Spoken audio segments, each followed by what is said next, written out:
We're back again. Now we're back with the top 8. Doing the double Fonzie. Hey. Hey. I don't know what that was. But, Not planned. All right. We are in Top Cut, ladies and gentlemen. It's exciting stuff because we are going to start determining now who gets to walk away with a Stitch promo card. Yeah, and not only that, like, it's Stitch promo card and some cards on top of that, but we're going into this matchup. This matchup is pretty interesting. So the matchup that's going on right now, we're seeing Greg, which we have seen today with the green-purple deck, doing really, really great. We're going to see him again, and then we're going to see Sean come out with a Ruby Amethyst deck. Now, Sean is coming to start out this match with a little bit of a disadvantage because when it comes to these bigger tournaments, especially ones with prizing that could be worth, we don't know 100% what that Stitch prize is going to be worth in the long run, but it's going for a little bit right now, so that's pretty expensive at the moment. These cards are nothing to play around with, so because of that, we're being very strict on the rules, very strict on little things like issues with cards and sleeves. So because of that, with some issues to the card sleeves that Sean was running, and an issue with one of his Maleficents being bent, unfortunately, with 2 warnings back to back in the same instance, it is going to result as a game 1 loss for Sean. So game 1 will automatically go to Greg. Yes. So that's going to be a tough uphill battle for Sean coming into this. Yeah, and it doesn't even have to necessarily be malicious, just sometimes errors happen, and again, you just want to be really careful. So unfortunately, Sean will be entering with a game 1 loss, but this is still anybody's round. Sean's just going to have to pull out that 2-0. Thankfully for him, Ruby Amethyst is much more poised versus something like Ruby Sapphire or Sapphire Steel to make that happen. 100%. So we're going to be playing with a Ruby Amethyst versus Emerald Amethyst matchup here. This is Greg's 3rd time on stream today, so let's see if he can continue the good luck streak that we've seen him do so far. Players mulliganing, setting up here. This is super exciting. This is also going to be a really dynamic matchup. So what a brilliant way to start Top Cut here. 100%. And Sean has 2 owed people today. Multiple people. He has 2 owed them. And with green being the archetype that he's gone against for a couple of those, one of those matches, I think that he has the potential to come back from a 1-round loss and still do it. So I don't think you should count him out just yet. The Maleficent that he did have like I said, he did have a bent one. He did have to take that out of his deck completely, and he's coming from out of town, so he actually didn't have another Maleficent.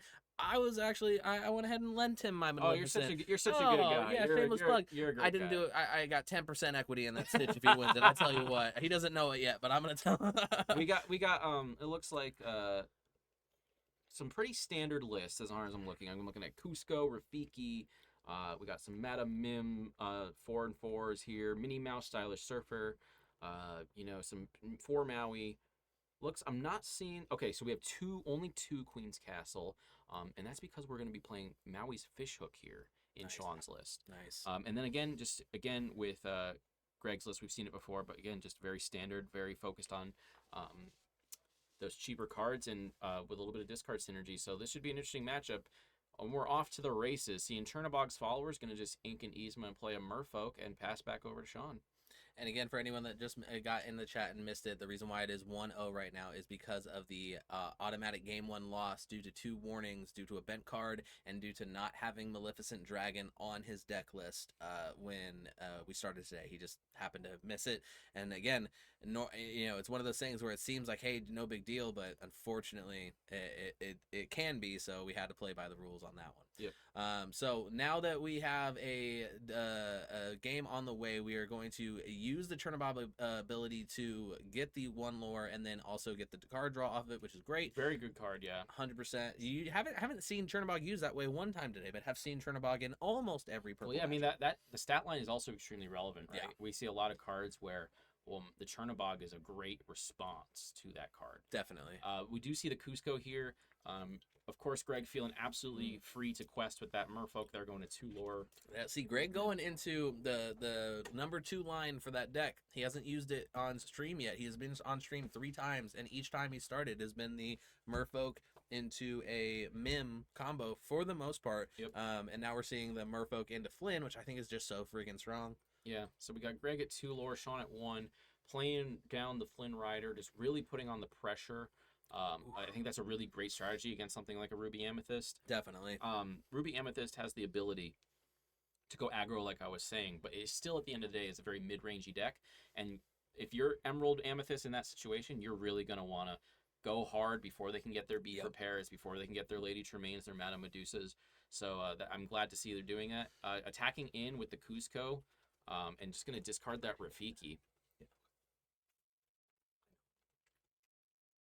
So I think that the other thing with the discard and the Merfolk and the Flynn is you're setting yourself up to be 2-card advantage over your opponent. And we saw that be extremely relevant in Greg's last matchup. Yep. If you can't just freely attack into the Merfolk and the Flynns that way. Yeah. It's going to be really interesting to see if that becomes relevant again, because especially when you have things like Kit that's going to kick stuff back to your opponent's hand and then you can freely discard it. That is one really good synergy that you have with a deck like Emerald Amethyst. Yeah.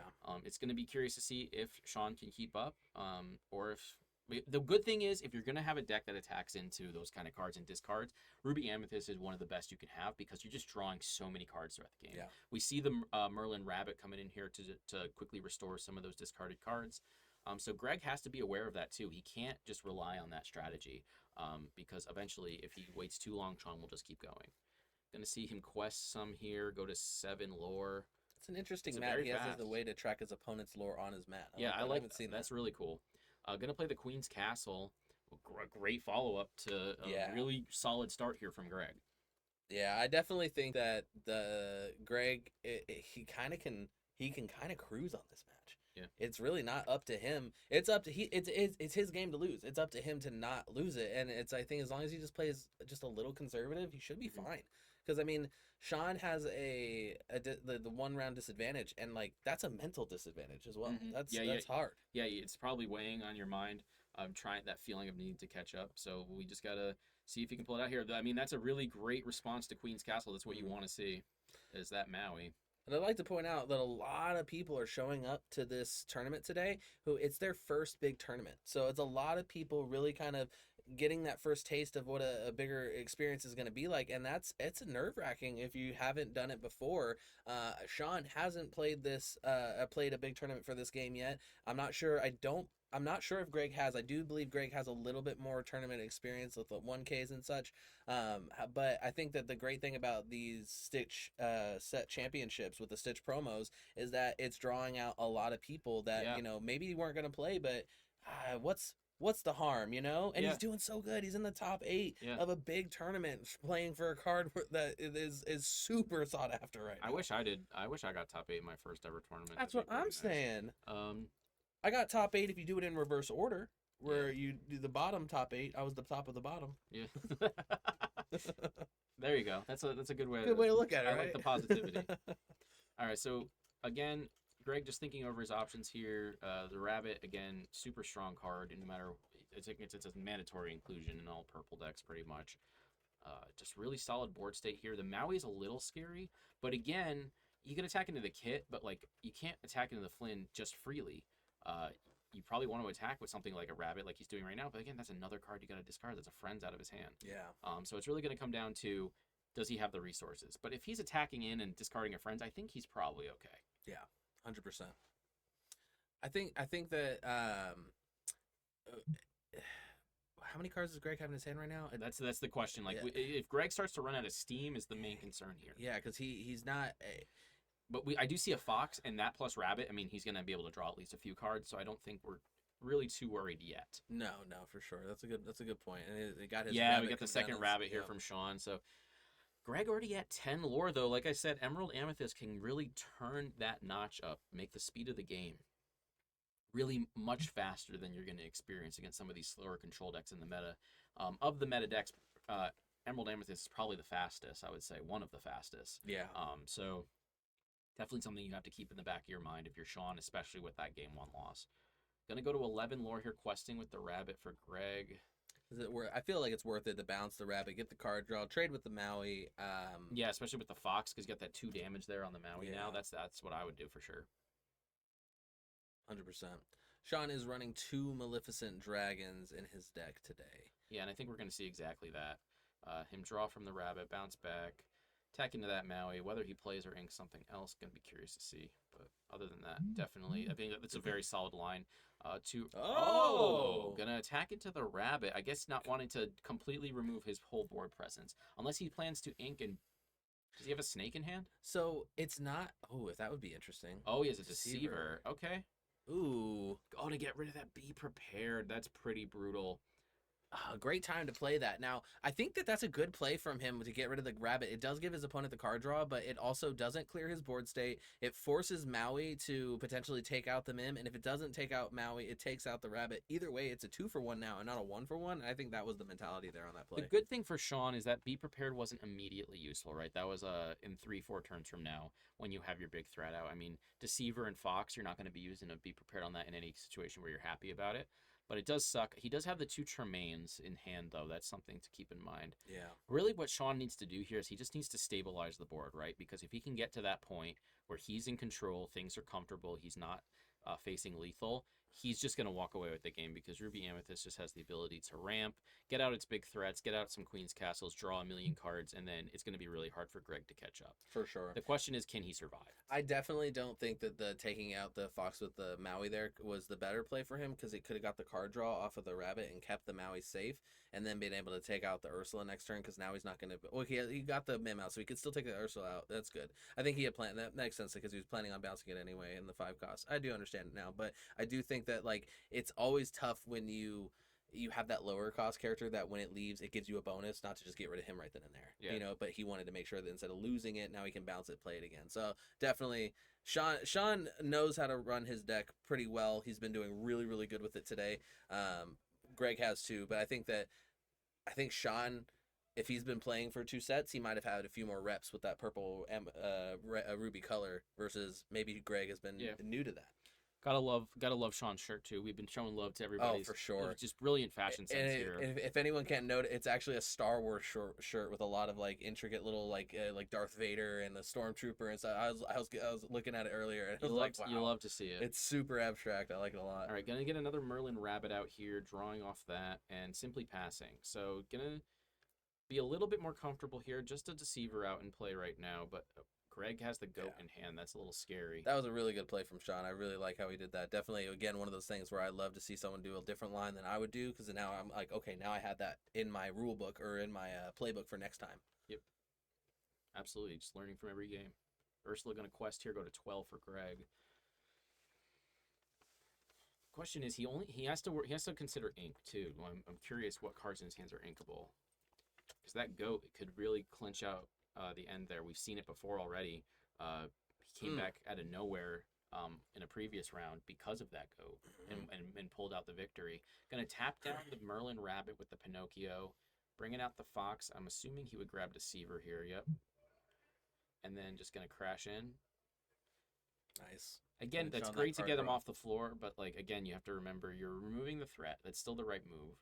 But it always comes at that little price of like my opponent is going to draw a card. Yeah. Now they're going to do that regardless, right? And you'd rather you kill it than you bounce it. But it's just that's the thing about that's why that Merlin and Mim engine is just so strong. Is like you can't kill anything Merlin without there being some kind of cost. Yeah, I think that I'm curious to see because we already got Merlin, a lot of Merlin. That's not the only Merlin and Mims that are in that movie. There are more options. Yes, they probably will come out with more, and I wonder what they're gonna do. That's so fascinating. I think that would be great. I love seeing. That's what I'm loving most about a lot of the characters we see in Lorcana is a lot of underrepresented Disney IPs are just getting a ton of love, and it's awesome. Yes, I'll be honest. I hadn't seen Sword and Stone since I was a wee lad. So I mean, it's definitely interesting going back and seeing things as an adult now and having the desire and being able to connect to new ways. Because now when I see Mim and Merlin, I feel it a little bit more. Yeah. And putting out that goat. So we're starting to see a double goat. Yeah, we're seeing double goat. So we're seeing Sean start to try to enact his strategy, his return play. Because like we always think of the lore that the goats bring, and that's fantastic for Sean. But like the goat stat line is really solid too. Like he now has 2 very strong bodies on the floor now, and Greg has to deal with that. If this gets too out of hand, it's going to be hard for Greg to answer because, as we mentioned before, green and purple don't have spot removal like something like red or steel does. Yeah. So you have to consider that at all times. Yeah, 100%. Deceiver coming out. Another Deceiver. That is a nice hand from Sean. We got a Tremaine plus 2 Tremaines plus Fox. That's 3 removals right there. For Plus, sure. that was a Minnie Mouse Surfer, which is a phenomenal quester for him. Gonna play out the goat. Only thing left in his hand right now looks like Mother Knows Best and a. And she draws a second Mother. No, that's a Friends. Friends, yep. That was the really good top deck. Yeah, 100%. All right, so now we're gonna see Sean's turn. He's gonna take out the Pinocchio. Now, not sure what Sean has. Doing a really good job keeping those cards out of camera. So pretty. I'm interested to see because what is he at? 7 ink. It looks like just maybe 8. 1, 2. It's hard. Those black sleeves are hard on the I black. think it is 8. So yeah, we're gonna have 2 goats in play now. Curious to see if he tries to start doing some bouncing. Ooh, Just gonna quest here. Is it the be prepared time? It's always worrisome when they quest before they do anything with their ink, you know? Yeah, but he just has a rabbit and a. Do you really? You You know what I'm saying? Yeah, I think a bounce would be much better here. So No, I don't think it was the better play. That's no, why yeah. I was trying to. Yeah, so I think 6 lore. Want to make sure we get that lore counter right for Sean because it's gonna become. It's gonna be super relevant.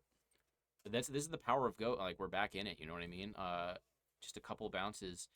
I'll place it again. Go to 7. Yeah. All right. It's a good card. I guess you could say it's the goat. I haven't heard that before. Yeah. Gonna come out the with Minnie a Mouse. Such a good time for it too. Because what are you gonna do? And the goat answers everything on the board, and then you have Lady Tremaine for anything comes up. A goat of its own, Greg has. And this is really. Sorry, I just turned into Yoda. My bad. This is the threat that Ruby Amethyst can give if you let it get away for too long. If you wait too long to cross that finish line.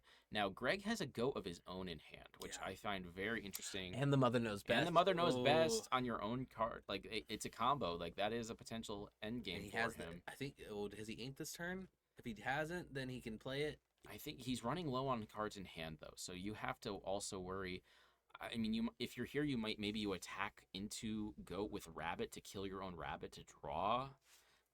I mean, you want to save that Mother Knows Best for your own goat in a certain situation to cross that finish line. You're already at 13 lore, but you also have to consider how much threat your opponent has on board right now, because that's not really a great answer to go either, because your opponent wants you to do that. Yeah. So you're probably going to end up using that on something like Surfer, and then you still have the goat present, always threatening. Probably going to play the goat now, going up to 16, most likely.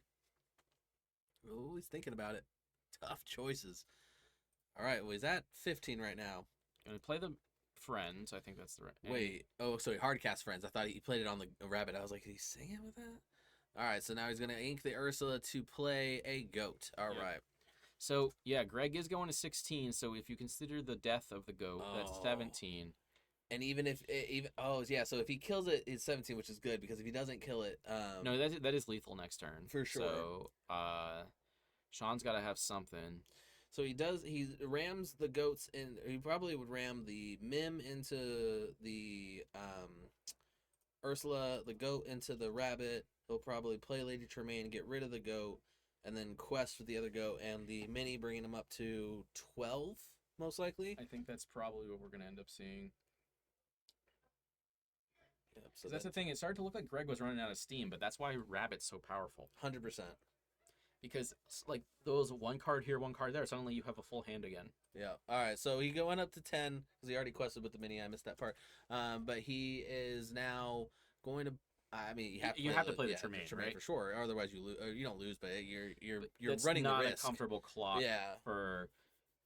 All right, that was a great play, great round. So now he's got 17. 2, 4, 6, 7 on the field. With any kind of bout shenanigans, that could be pretty good, man. He's. Does he have a second goat in hand though? He does. Greg has the second goat. Did he go to 17 or is it 15? Oh, man. So he has the ability to play that goat, and then he has the ability to Mother Knows Best it. So he's going to go up to 18, and then next round play it again, 19. If he bounces, okay, get rid of that evasive threat.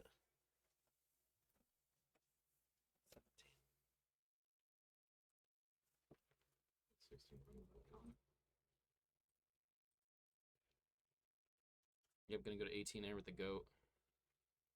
Dang, man, this is so close.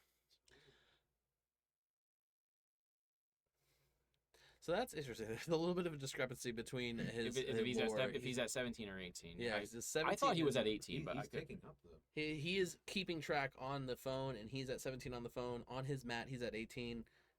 We just want to go get a clarification on that real quick, just because I don't want to like. Yeah.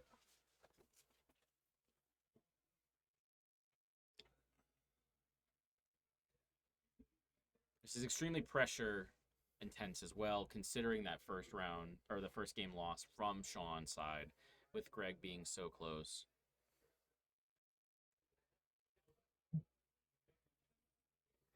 Okay, so yes, we are at 17. Okay. We just wanted to make sure we were correct there. Because you don't want someone to look at the mat and then not know and everything. So just again, just to make sure. I wasn't helping by miscounting myself either. So No worries. So it looks like Sean's just gonna quest with everything.